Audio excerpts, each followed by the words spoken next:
Hello and welcome back, adventurers. As you have already guessed, Invidia is not terribly civilized, and to demonstrate it further, let's take a look at its cities. The realm's capital lies on the northern bank of the Noisette River. A decaying town, Karina is kept alive with trade from Borovia, Falconia and Borka. Its docks crowd with small merchant vessels, taking on and unloading cargo.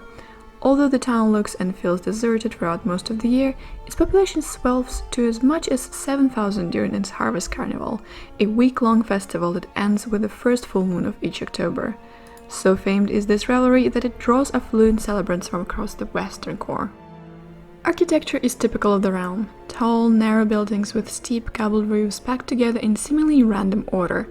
Karina streets are a confusing labyrinth, and outsiders may wander for hours before finding their way out. Or worse, into the thieves' quarter, from which they are lucky to emerge with only their purses missing. Divided in two by the north-south Tower Road, Karina's wealthy eastern half is inhabited by nobles, merchants, and more prosperous members of the middle class. West Karina is more jumbled, dirty, and dangerous, crowded with crumbling buildings, slums, and burnt-out ruins. This side of town is home to criminals, madmen, and sometimes even worse. Towering above the twisted streets is the Citadel, the city's administrative center.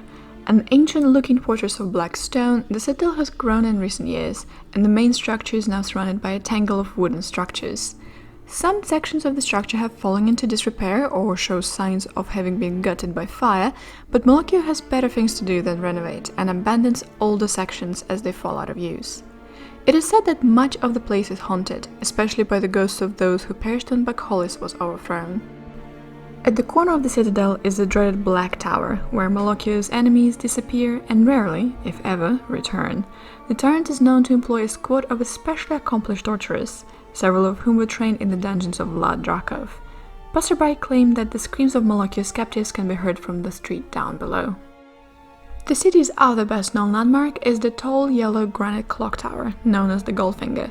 Built by and a home to an old hermit known only as the Engineer, the tower has a large clock on each of its four faces, and is invaluable when negotiating the city's winding, twisting streets. The Engineer is an expert clockmaker, responsible for building all of the clocks presently in the city. Years have passed since he last left the tower, and the place is now patrolled by Malakio's guards.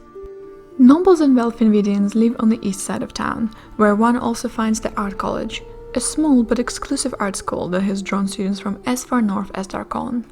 The poverty and danger of the city increases the further west one goes from the Tower Road.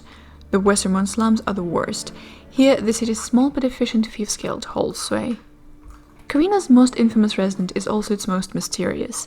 The fearsome midnight slasher has plagued the poor section of Karina for nearly 20 years. Rumored to be a cloaked madman who wishes bloody vengeance upon all who would harm children, including Gabriela Dere, the slasher appears to have committed a rush of murders and senseless crimes in Karina and all around it.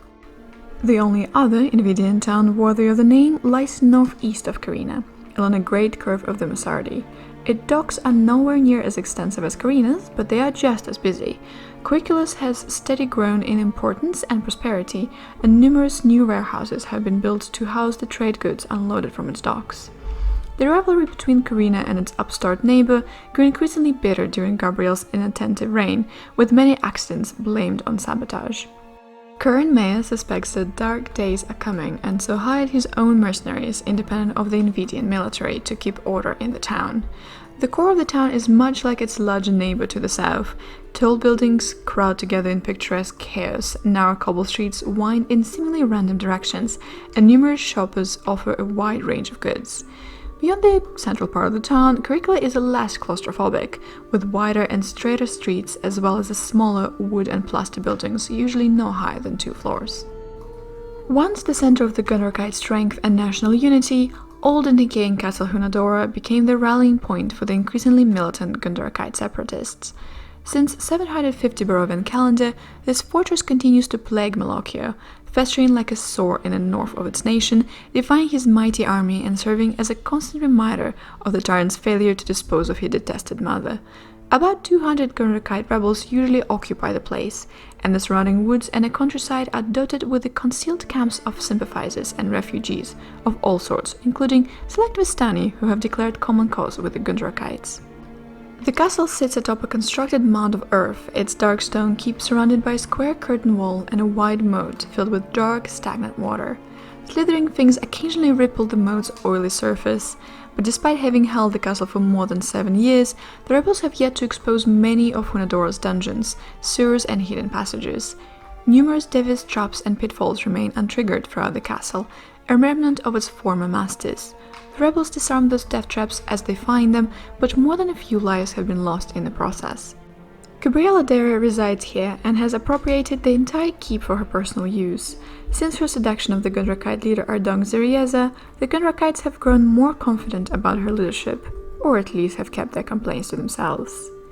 Madan's Vulverays occupy the woods to the north of the castle, and he has given them strict orders not to prey on the Gundrakites or Vistani. Instead, they periodically emerge to raid farms and settlements, carrying off captives and supplies for the army.